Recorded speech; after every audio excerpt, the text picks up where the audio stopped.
Nakaeskwela ko og naadunahan ko. Tungod sa ako ang trabahong mag-ugay-ugay sa lagay sa akong baldadong amo. Ha? Maayong adlaw kanimo DJ Sam og sa imuhang mga suking tigpaminaw. Malingaw jud kay ko aning imong programa online. Mao gyud ni ang among kalingawan sa among opisina. Maong nakahuna-huna pod kog pada ning akong kinabuang nga kaagi. Mga staff nako sa klinik, mura nagmabuang tungod ani. Pero ay ka DJ Sam. Kay tungod sa ako ang kinabuang kaniadto, mao jud to ang nakasalbar sa akong pag-eskwela, pati na ang kinabuhi sa akong tibuok pamilya. Itago na lang ko sa pangalang Aina. 32 anyos ko DJ Sam ug minyo na pod. Doon na ako'y tulo ka mga anak nga pulos na anapod sa elementarya. Nagsugod ning akong istorya DJ Sam dihang 16 anyos pa lang ko. Caretaker man gud ang ako mga ginikanan DJ Sam sa usa ka dakong balay dito sa among lugar. Dato kaayo ni sila nga pamilya. Ang amo sa akong ginikanan DJ Sam kay retired marino. Dagkog pensyon. Plus pinadalhan pa jud sa iya mga anak nga sagad naa sa abroad. Og uban DJ Sam na aras Pilipinas pero professionals. Lagyo pod. Tawagon na lang nato siya sa pangalang Nung Pedro. Patay na siya karon DJ Sam. Apan una na ako siyang na-meet kaniadto, 78 anyos na siya. Baldado pod siya ato nga time DJ Sam og naka-wheelchair. Patay nang yang asawa. Ug siya na lang jud usa ang nanimuyo sa mansyon. Samtang kami naapod nagbalay sa ilahang likod. Ginaduaw lang siya sa mga anak niya DJ Sam ug mga apo. Usahay lang jud sa isa ka tuig. Pero naay regular naga-check up sa iya nga doktor. Mga binayran ra pod sa iya mga anak DJ Sam. Daghan og kwarta si Nung Pedro. Usahay gani no? Iyahan na lang lingkuran ug usahay makita nako nga naa sa ilawom sa iyang higdaanan. Bugayon ko kaniadto DJ Sam, tumbuyon pa jud ko. Maong kung kapuyon si mama ug si papa, ako ang ginasugo nila nga muligo sa tiguang ug muplastar sa iyaha sa kama. One time, naabtan ako si Nung Pedro nga hubo sa tanan niyang mga sinina DJ Sam.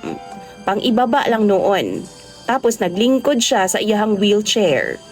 Maldito ni siya nga tiguang DJ Sam kay manlabay og mga gamit kung dili niya maangayan ang imong gibuhat sa iyaha. Sige man siyag syagit-syagit. Tapos ingon siya nga wakwak daw ko DJ Sam. Mao to, murag adik mang tiguang nga, naglagot ko, saba kaayo. Nagkuha bitaw ko og taas nga aluminum kanang tuklang bitaw sa among hinayhay DJ Sam ug akong gikuhit ang iyang lagay. Naglanay in town DJ Sam tuwa sa wheelchair. Abi kog masuko siya nako. Pero mura giganahan man siya DJ Sam. Nahilo man samtang akong tuslok-tuslok ang iyahang lagay ni undang siya og yaw-yaw. Gipadayon nako DJ Sam. Sige lang jud nako ugay-ugay sa aluminum nga stick ang iyahang lagay hangtod nga natug na siya og nahinanok. Pagmata niya DJ Sam, gitagaan ko niyag 5,000 pesos. Wow. Tiaw mo na? Dili unta na ako dawaton kay mahadlo ko, basig pasanginlan ko niyang kawatan. Pero tan-aw nako, wa man siya ngilad nga intensyon. Giganahan lang gid siguro siya DJ Sam kay nakatulog man. Pagkataod-taod, ni senyas na po siya DJ Sam nga iyahang itlog lagi daw. Akong ugay-ugayon. Tungod na kakwarta ko DJ Sam sa una, isip pasalamat na ako sa iya, ako na lang gituman. Ug nakaingon na lang ko nga, ganahan day kaani ha? DJ Sam, mauna to ang akong ginahimong pampakalma sa tiguang kung magtantrums siya. Tingala gani ang ako mga ginikanan nganong ganahan daw ang tiguang nako kung magatiman ko. Muhilom daw og di daw magyaw-yaw tapos makatug pag daw og tarong. Inigmata, good mood kaayo. Kabalupod ang mga ginikanan nako DJ Sam nga si Nung Pedro ang gahatag nako kwarta. Mao ganing ako na ilang ginatulak didto nga moatiman sa iyaha kay kung sila saputon man na pirmi si Nung Pedro.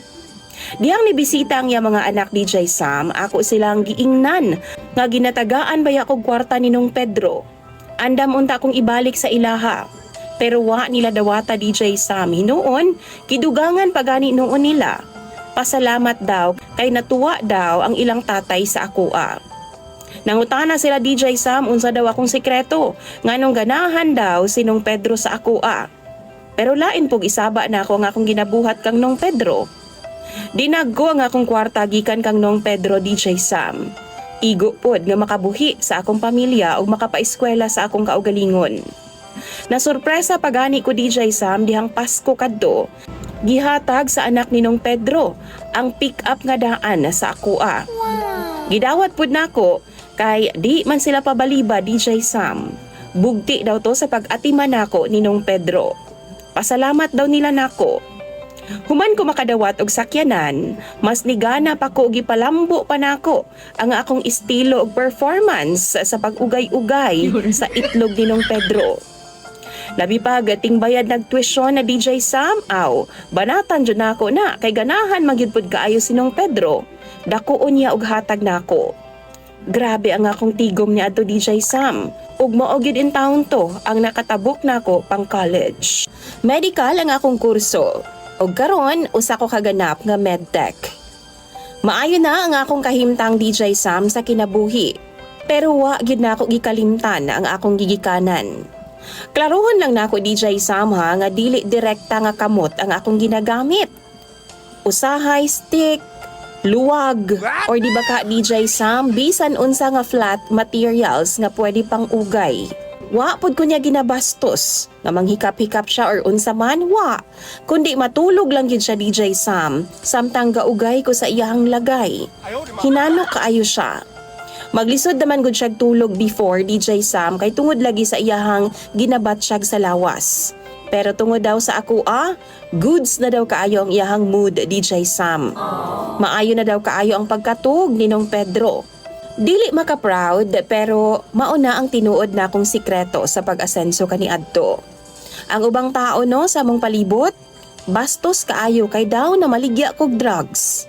Na maligya daw kog lawas online ug tanan sayop to kay akong sikreto ugay-ugay ra gyud sa lagay sa akong amo. Kung makahinumdum gud ko DJ Sam, mahimuot ko. Ug hangtod karon, wa gyud kay baw ang akong pamilya ni ana. Abi nilag paborito lang gyud ko ni Nong Pedro. Pero intawon, ayaw ninyog sunduga ang akong gibuhat. Tabuang rato nako kaniadto. Pero malay ko ba nga nahimo siyang effective para kay Nong Pedro ug maoy niahon nako sa kahirapan. Dagan kayong salamat DJ Sam ug sa imuhang mga followers. Imong sender ug follower, Aina.